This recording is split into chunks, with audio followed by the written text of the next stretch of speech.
women buy personalised number plates just as well, not just as much as men do, probably less than men do. We shall never surrender. If they're not making you laugh, they may not be a licensed comedian. Jokes. We all love them. But what happens when they don't work?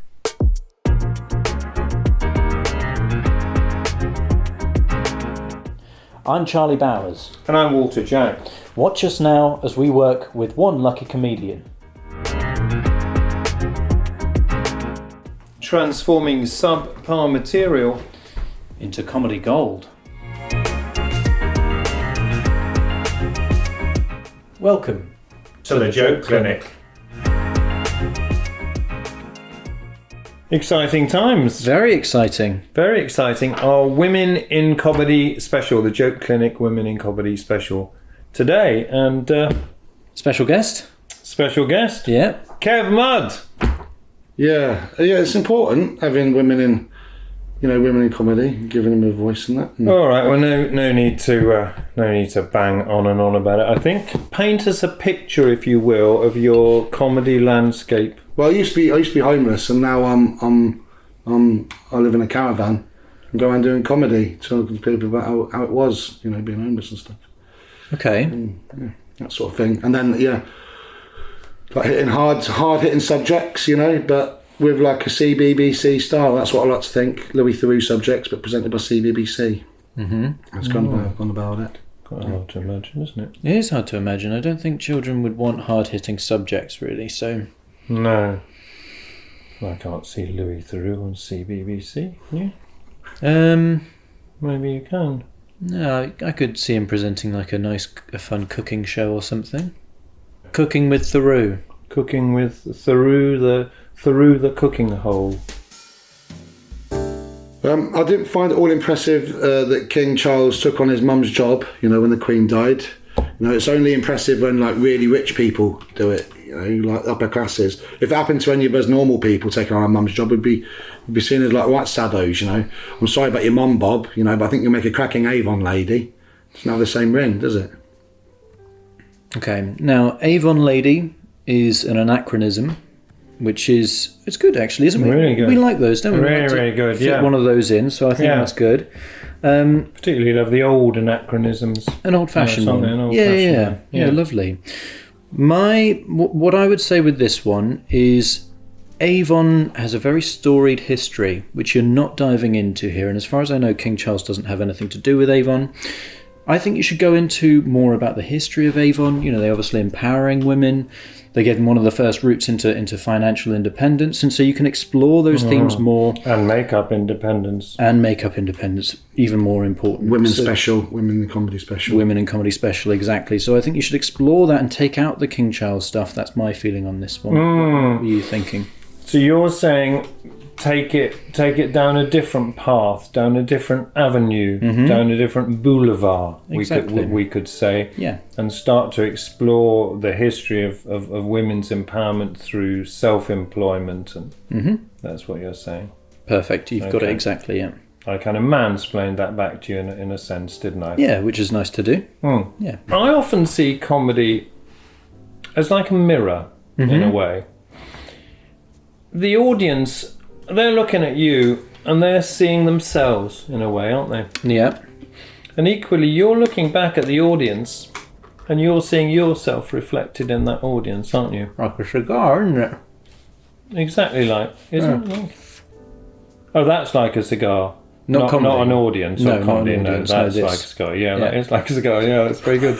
It's like a little bit of Winston Churchill. That's very good. Yeah. We'll fight them on the beaches. We'll fight them on the landing stages. I'm not sure what a landing stage is, honestly, but anyway, that's what I said. We shall never surrender. No, you took a bite in a cigar. Yeah. And after you hit it, it was like, oh, fucking hell, I didn't realise that this guy's mental. A biscuit, yeah. It was actually a biscuit, so you got the last laugh there. Comedy's like a mirror. The audience are looking at you and they're seeing themselves and their own lives reflected back in you.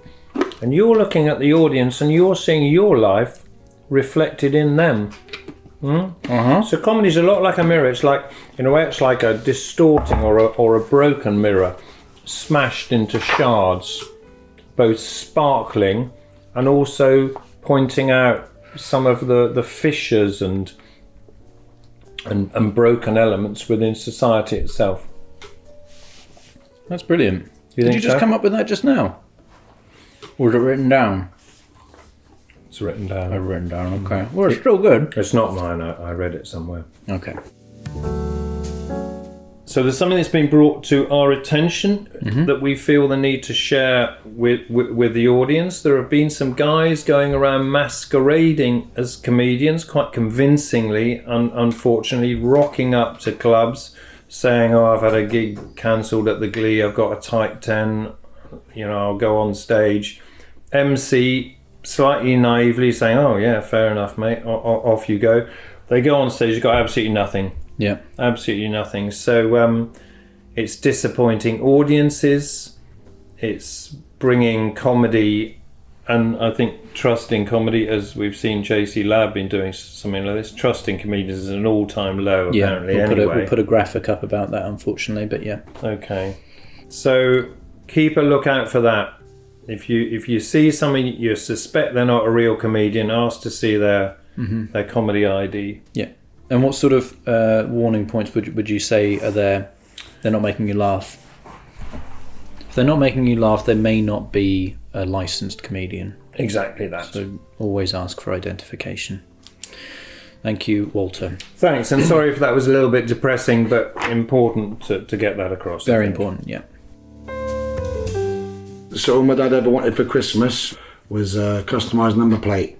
But we couldn't afford to give him that, so instead one Christmas me and my mum and my sisters all clubbed together and changed my dad's name to RK15 NVM.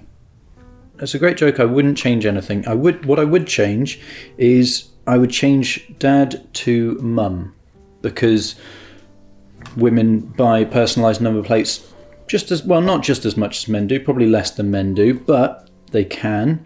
And I think there's probably the reason that they don't buy it as much as men is because maybe they don't feel that they're able to. And we need to foster this environment where women feel like that's something that they are able to do. And you've got that opportunity with this joke here. So I would change Dad to Mum. Women in Comedy Special. Women in Comedy Special, exactly, Kev, yeah. As comedians, we have a responsibility, don't we? And I think that's what Charlie's alluding to there. Yeah. Any closing thoughts from you, Kev?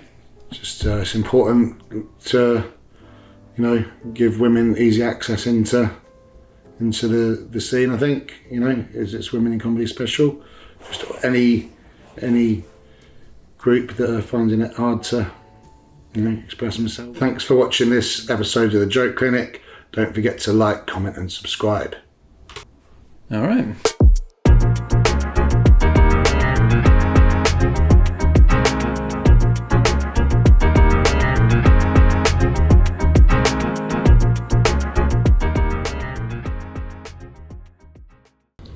No, you took a bite in a cigar. Yeah. And after you hit it, it was like, oh, fucking hell, I didn't realise that This was guy's mental. a biscuit. Yeah, it was actually a biscuit, so you got the last laugh there.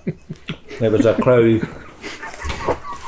It was like, I can't fuck with this guy, he eats cigars. It was incredible.